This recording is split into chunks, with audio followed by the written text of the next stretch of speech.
आप सभी का एग्जाम नगरी के यूट्यूब स्ट्रीट प्लेटफॉर्म पे स्वागत है। जैसा कि हम बात कर रहे हैं आज के समाचार पत्रों पर छपी विभिन्न प्रमुख सूचनाएं, जो कि 29 सितंबर 2023 यानी आज की तारीख से संबंधित हैं।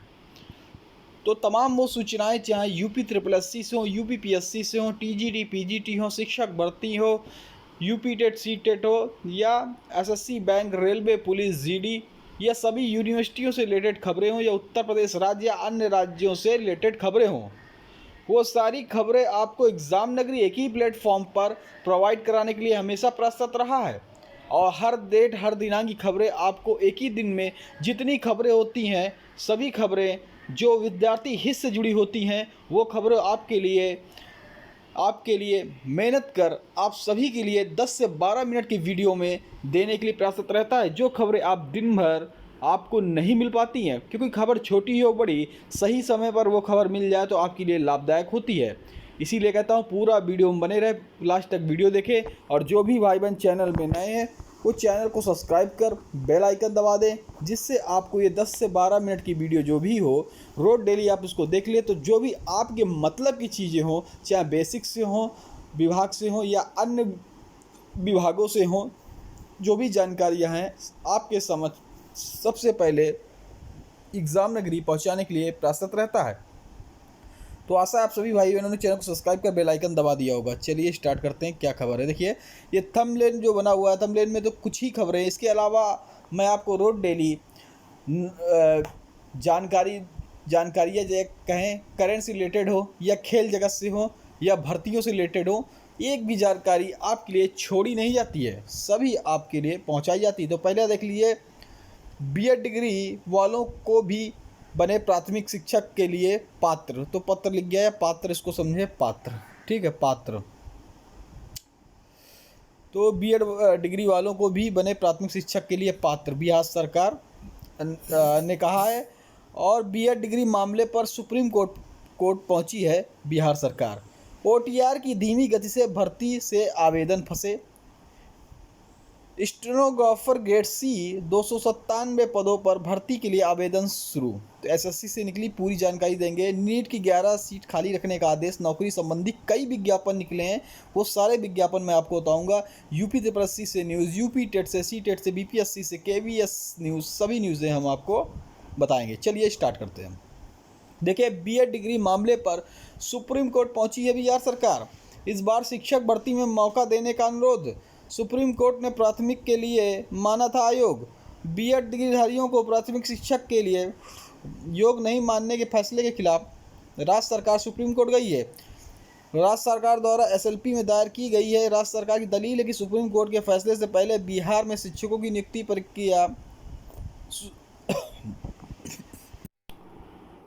प्रक्रिया शुरू हो गई थी।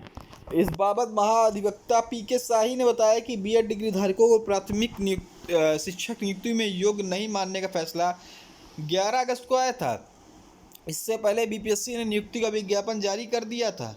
प्राथमिक में नियुक्ति में 3,76,000 आवेदक बीएड डिग्री धारक हैं। इसीलिए उच्चतम न्यायालय से आग्रह किया गया कि इन नियुक्ति में बीएड डिग्री धारकों को मौका देने की अनुमति प्रदान करे। आगे की बहाली में प्राथमिक शिक्षा से नियुक्ति योग्य नहीं माना जाएगा। तो पटना उच्च न्यायालय के चीफ जस्टिस ने कहा कि कक्षा एक से 5 में डीएलएड डिग्रीधारी ही योग्य माना है। कक्षा 1 से 5 में बीएड योग्यता को लेकर विवाद थमने का नाम नहीं ले रहा। सुप्रीम कोर्ट में पूरे विवाद पर 3 बार फैसला दिया है, जिसमें कक्षा 1 से 5 तक शिक्षा बनने के बीएड डिग्रीधारकों को आयोग माना है। डीएड संघ के सारण जिला अध्यक्ष अमन राज ने बताया कि ताज़ा विवाद की पटना उच्च न्यायालय में लंबित मुकदमा सुबोध कुमार बनाम बिहार सरकार एवं अन्य याचिका में एक फाइल करके यह डिमांड किया गया था। सुप्रीम कोर्ट के तीनों जजमेंट की स्पष्टता की कमी है।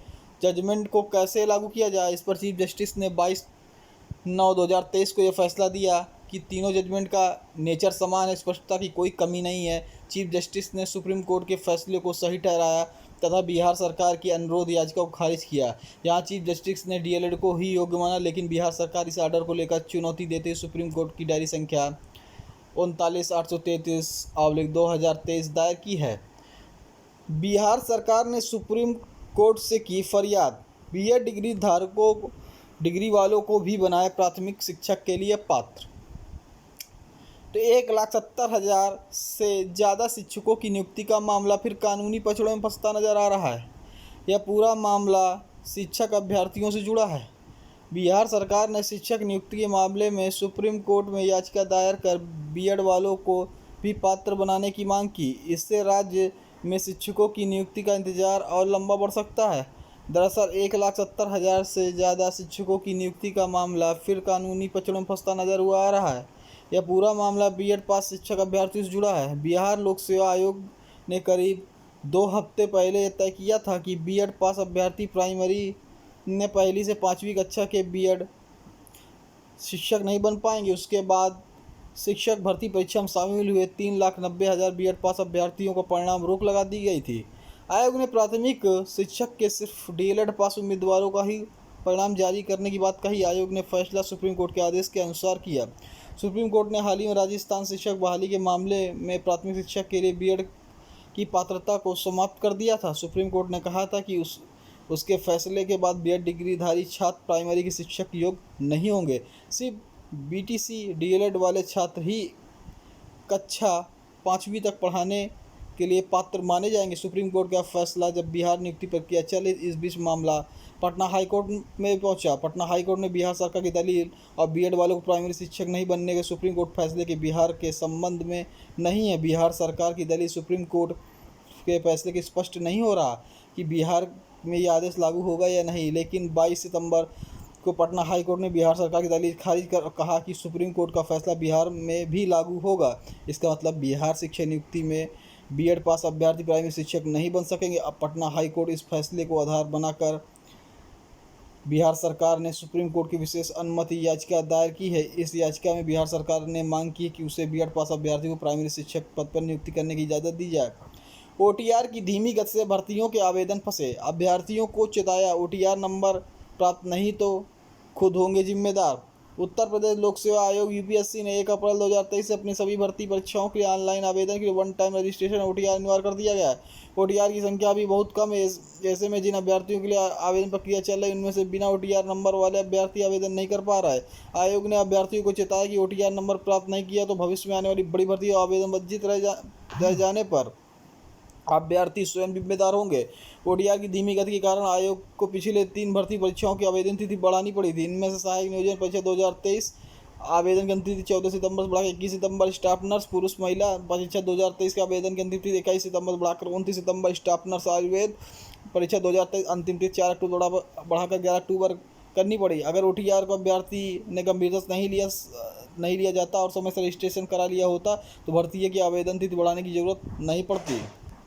आयोग ने अभी सबसे बड़ी चुनौती है कि अक्टूबर में समीक्षा अधिकारी आरओ और सहायक समीक्षा अधिकारी एआरओ परीक्षा 2023 का विज्ञापन जारी किए जाने की तैयारी है। आरओ के 181 पदों के लिए अक्टूबर के पहले सप्ताह में विज्ञापन संभावित है। विज्ञापन जारी होने के वाले दिन ही ऑनलाइन आवेदन प्रक्रिया शुरू हो जाएगी। कोर्ट ने प्रमुख सचिव चिकित्सा शिक्षा से हलफनामा मांगा। नीट की 11 सीटें खाली रखने का दिया आदेश। निजी मेडिकल कॉलेजों में आरक्षण नहीं तो समान से कम मेरिट वालों का दाखिला कैसे दिया गया दाखिला। इलाहाबाद हाई कोर्ट ने राज्य सरकार की नीट आयोजित करने वाली नेशनल टेस्टिंग एजेंसी से पूछा कि जब नीट मेडिकल कॉलेजों में आरक्षण लागू नहीं तो एमबीबीएस बीडीएस कोर्स में समान वर्ग से अभ्यर्थियों से कम अंक पाने वाले आरक्षित वर्ग के अभ्यर्थी को प्रवेश कैसे दे दिया। कोर्ट ने इस संदर्भ में प्रमुख सचिव चिकित्सा शिक्षा एवं डायरेक्टर के व्यक्तिगत हलफनामा मांगा है और वैकेंसी की 11 सीटें खाली रखने के निर्देश दिए हैं। याचिका की अगली सुनवाई 4 अक्टूबर को होगी। आदेश न्यायमूर्ति एस.सी. त्रिपाठी और न्यायमूर्ति प्रशांत कुमार की खंडपीठ ने तनु कुमारी व 10 अन्य याचिका पर अधिवक्ता निपुण सिंह, अपर महाधिवक्ता MS. Chaturvedi, CSC Vipin Bihari Pandey, SGI Shashi Prakash Singh और एडवोकेट आयंग मिश्रा को सुनकर दिया। याचियों का कहना है कि नीट 2023 में बैठे लेकिन उनकी काउंसलिंग शामिल होने नहीं दिया गया। उन्हें मॉपअप काउंसलिंग में बैठने का मौका नहीं दिया गया था। ऑनलाइन आवेदन करते समय ही उन्हें आयोग करार दे दिया गया। हाईकोर्ट ने जब नीट की गाइडलाइन के संबंध में पूछा तो बताया कि राजकीय मेडिकल कॉलेजों में केवल प्रदेश के अभ्यर्थियों को ही आरक्षण नियमों के तहत प्रवेश की अनुमति है। इनमें से ऐसे अभ्यर्थी शामिल जिन्हें high school inter Uttar Pradesh से उत्तीर्ण किया है। प्रदेश के बाहर के अभ्यर्थी केवल निजी मेडिकल कॉलेजों में ही प्रवेश ले सकते हैं, लेकिन वहाँ आरक्षण लागू नहीं है। याची दूसरे प्रदेशों के हैं अभ्यर्थी हैं। पिछले सत्र में प्रदेश के बाहर के अभ्यर्थी को प्रवेश दिया गया था। सुनवाई के बाद कोर्ट ने कहा जो तथ्य निर्देश पेश किए गए हैं वो आपस में परस्पर विरोधी हैं। एक तरफ वो मान रहा है कि यूपी में निजी मेडिकल डेंटल कॉलेज में आरक्षण नहीं है और सीटें अनारक्षित है, और दूसरी सरकारी आदेश का सहारा ले रहे हैं जिसमें दावा किया गया कि भारत सरकार ने NIT-UG 2023 में OBC SC अभ्यर्थियों के लिए न्यूनतम अंक कट ऑफ 107 निर्धारित किया है। कोर्ट ने कहा कि इस आधार पर अपने कदमों को सही ठहराने की कोशिश कर रहा है। अभ्यर्थी यूपी राज्य के मूल निवासी हैं और वो OBC SC वर्ग से संबंधित है। जब ऐसे में निजी मेडिकल कॉलेजों में कोई आरक्षण नहीं तो याचियों की तुलना में बहुत कम अंक पाने वाले निजी मेडिकल कॉलेजों को कैसे प्रवेश दिया जा सकता है। रिकॉर्ड की स्पष्टी कुछ विशेषाधिकार प्राप्त और अत्यधिक संपर्क वाले अभ्यर्थियों को पिछली दरवाजे से प्रवेश दिया गया। अगली तारीख पर प्रमुख सचिव और चिकित्सा स्वास्थ्य और शिक्षा उत्तर प्रदेश को इस बात पर व्यक्तिगत हलफनामा दाखिल करने का निर्देश दिया जाता है कि OBC SC अभ्यर्थियों को कैसे अंक प्राप्त होंगे। 120, 114, 125 में से निजी मेडिकल कॉलेजों में प्रवेश को दिया गया था जिससे आरक्षण लागू नहीं है, और उत्तर प्रदेश के बाहर के जिन अभ्यर्थियों को याचियों की तुलना में अधिक अंक हैं उन्हें भाग लेने की अनुमति नहीं देने का कारण क्या था। स्टेनोग्राफर ग्रेड C के 297 पदों पर भर्ती के लिए आवेदन शुरू हो गए हैं। विभागीय परीक्षा के जरिए इन पदों को पर होगा चयन। 21 अक्टूबर किया जा सकता है ऑनलाइन आवेदन। तो SSC कर्मचारी चयन आयोग SSC ने विभागीय परीक्षा के जरिए स्टेनोग्राफर ग्रेड C के 297 पदों पर भर्ती का विज्ञापन जारी कर दिया है। इसके साथ ही SSC ने वेबसाइट http://ssc.nic.in पर आवेदन शुरू हो गया है। 21 अक्टूबर तक आवेदन किया जा सकता है। इसकी परीक्षा फरवरी-मार्च में 2024 तक कराई जा सकती है। केंद्रीय सचिवालय, रेलवे बोर्ड, भारतीय सेना, चुनाव आयोग और विदेश सेवा में पिछले 3 वर्षों से स्टेनोग्राफर ग्रेड C वर्ग D के पदों पर पदोन्नति के लिए परीक्षा नहीं हुई, इसलिए रिक्त पदों पर संख्या बढ़ गई है। 2020 में 127 पदों 27, 2021 के 2020 के 127, 2021 के 134, 2022 के 36 पद रिक्त हैं। इन पदों को पदोन्नति से भरने के लिए ऑनलाइन आवेदन मांगा गया है। इन पदों के लिए वही आवेदन कर सकते हैं जिन्होंने स्टेनोग्राफर ग्रेड D के पद पर कम से कम 6 वर्ष तक केंद्र सरकार के विभागों में कार्य कर चुके हैं। अधिकतम आयु सीमा 50 वर्ष निर्धारित की गई है। चयन के लिए 200 अंकों की ऑनलाइन परीक्षा होगी। उसमें सामान्य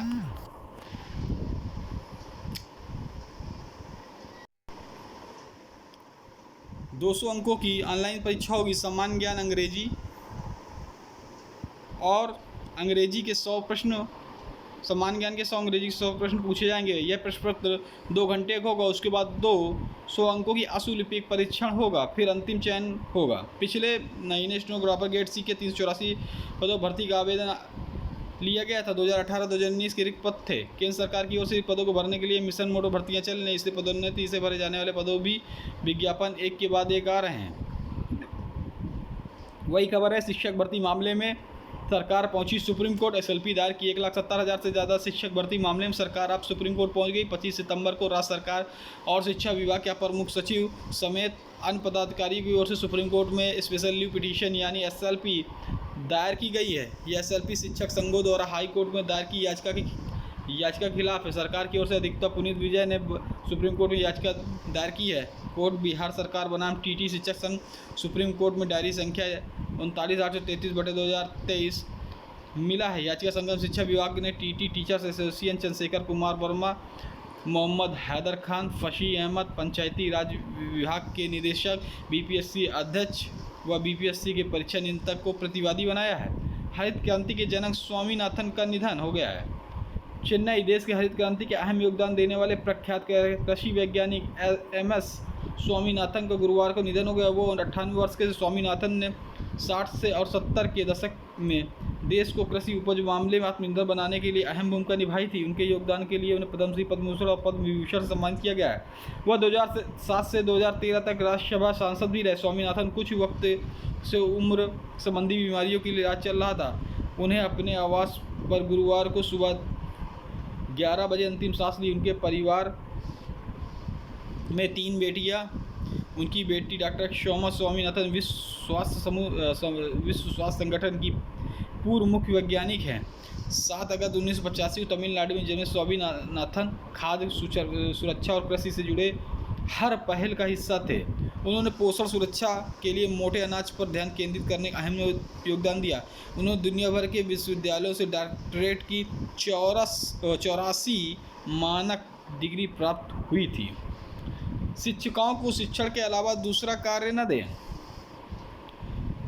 तो उत्तर प्रदेश महिला शिक्षक संघ की ओर से गुरुवार को एक होटल में आयोजित निपुण शैक्षिक संगोष्ठी में शिक्षिकाओं को मौजूद सांसद रीता बहुगुणा जोशी। उत्तर प्रदेश महिला शिक्षक संघ की ओर से गुरुवार को सिविल लाइंस होटल में निपुण भारत शैक्षिक संगोष्ठी आयोजित की। मुख्य अतिथि के सांसद डॉक्टर रीता बहुगुणा जोशी ने कहा कि बच्चों को ऐसी सहज भाषा में शिक्षा दीजिए जिससे वह समझ सकें। IPU बीटेक प्रोग्राम में दाखिले का एक और मौका। स्पेशल स्पॉट राउंड काउंसलिंग में 30 सितंबर तक आवेदन का अवसर। इग्नू में लेट फीस के साथ पुराने छात्र 30 सितंबर तक कर सकते हैं पंजीकरण। DU स्नातक दाखिला प्रक्रिया कल से खत्म। जामिया कुलपति पद के लिए 25 अक्टूबर तक करें आवेदन।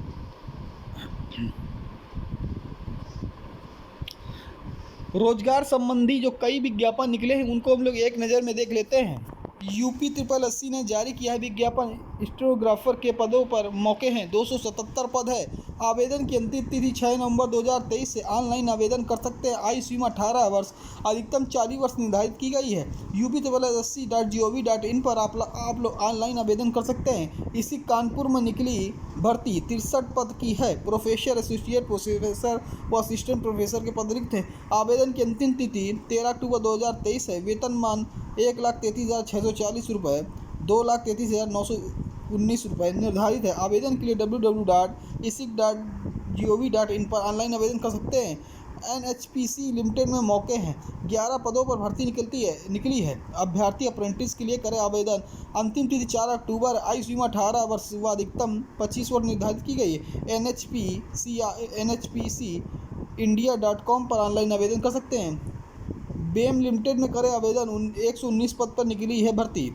ITI ट्रेनी, डिप्लोमा ट्रेनी व ट्रेनी नर्स के पद खाली हैं। आवेदन की अंतिम तिथि 9 अक्टूबर 2023। आयु सीमा अगर देखें 29, 30, 32, 33, 34, 35 वर्ष है। BEMindia.in पर ऑनलाइन आवेदन कर सकते हैं। CCRUM में कई पद रिक्त हैं, 74 पद पर निकली है भर्ती। अनुसंधान अधिकारी, अन्वेषक, हिंदी सहायक आदि के पद खाली हैं। आवेदन की अगर अंतिम तिथि देखें तो 8 अक्टूबर 2023। आयु सीमा पदानुसार अधिकतम आयु देखें तो 30 से 40 वर्ष निर्धारित की गई है। www.ccrum.res.in पर ऑनलाइन आवेदन कर सकते हैं। एम्स मंगलगिरी में जॉब की संभावनाएं 54 पद जूनियर रेजिडेंट के पदों पर आवेदन आमंत्रित हैं। आवेदन की अंतिम तिथि 4 अक्टूबर 2023। आयु सीमा 30 वर्ष है। आवेदन शुल्क 1500 रुपये है। आवेदन के लिए AIMSmangalgiri.edu.in पर ऑनलाइन आवेदन कर सकते हैं। यहाँ भी रोजगार के अवसर है। भारतीय प्रौद्योगिकी संस्थान धनबाद कनिष्ठ अधीक्षक के पदों पर ऑनलाइन आवेदन है।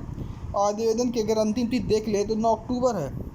IIT-ISM-AC.in पर ऑनलाइन आवेदन करें। भारतीय विपणन आर्थिक नियामक प्राधिकरण अनुबंध के आधार पर सलाहकार के पदों पर रिक्तियाँ निकली। आवेदन की अंतिम तिथि 5 अक्टूबर 2023 है। www.aera.gov.in पर ऑनलाइन आवेदन करें। खेल संबंधी सूचनाएं करंट से देख लेते हैं। निशानेबाजी ने दिलाया एक और स्वर्ण, वुशु को मिली चांदी। 25 पदक जीते हैं भारत ने अब तक। झांगझू एशियन गेम्स में 13 पदक भारतीय निशानेबाज ने जीते हैं सबसे ज़्यादा, जिसमें 4 स्वर्ण जीते हैं। Hangzhou Asian Games 10 metre air pistol स्वर्ण पदक जीतने के बाद शिव नरवल, सबरजोत सिंह तथा अर्जुन सिंह चीमा। शिव सबरजोत अर्जुन सिंह तिकड़ी ने 10 मीटर एयर पिस्टल पर जीता सोना। 60 किलोग्राम विश्व सांडा स्पर्धा में रोसिना बीना को देवी को रजत। अनुज ने घुड़सवारी की व्यक्तिगत ड्रेसेज में दिलाया पदक। राजकुमार व मायनेनी बोनप्पा व ऋतुजा ने टेनिस पे किए पक्के पदक। बैडमिंटन में सिंधु की अगुवाई में महिला टीम क्वार्टर फाइनल में। एशियन गेम में गुरुवार को भारतीय खिलाड़ी ने 1 स्वर्ण सहित 3 पदक जीते हैं, जिसमें भारत के पदकों की संख्या 25 हो गई है। निशानेबाजी झांगझू में शानदार प्रदर्शन जारी रखते हुए 10 मीटर एयर पिस्टल पर पीला तमगा जीता तो भारत का छठा स्वर्ण पदक है। अब तक 25 मेडल झांगझू में एशियन गेम्स में 6 गोल्ड, 8 सिल्वर और 11 ब्रॉन्ज।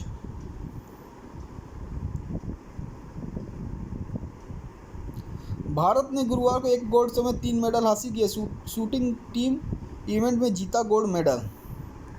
टेबल टेनिस में मनिका शरत साइना भी प्री क्वार्टर फाइनल में। भारत की रिले टीम फाइनल में। अगर हम भारत का 25 के साथ अगर नंबर देखें 1 2 3 4 5 तो 5वें स्थान पर भारत रहा। 6 गोल्ड, 8 सिल्वर, 11 ब्रॉन्ज। ये रही कुछ आज के समाचार पत्र पर छपी हुई महत्वपूर्ण सूचनाएं। भर्ती संबंधी, करण संबंधी, खेल जगत से जुड़ी तमाम सूचनाएं, ये सभी आप सभी को एग्जाम नगरी हमेशा देता रहा है। जो भी भाई बहन चैनल पे अभी भी नए जिन्होंने सब्सक्राइब नहीं किया, आशा करते हैं वो जरूर सब्सक्राइब कर लेंगे, सब्सक्राइब बटन वगैरह, जिससे उनको वो सारी जानकारियाँ डेली मिल सके। जय हिंद, जय भारत, धन्यवाद। हाँ, इस वीडियो को इतना शेयर करें कि एक परमारथ का कार्य आप भी कर सकते हैं वीडियो शेयर कर, जिससे और भी भाई बहनों को ये तमाम जानकारियाँ मिल सके जो जानकारी के अभाव पर कहीं भी भर्ती पर आवेदन नहीं कर पाते हैं और उनसे भर्ती निकल जाती। तो आशा करते हैं आप सभी भाई चैनल को जरूर शेयर करेंगे, सब्सक्राइब करेंगे, लाइक करेंगे। धन्यवाद। फिर मिलेंगे नई सूचना।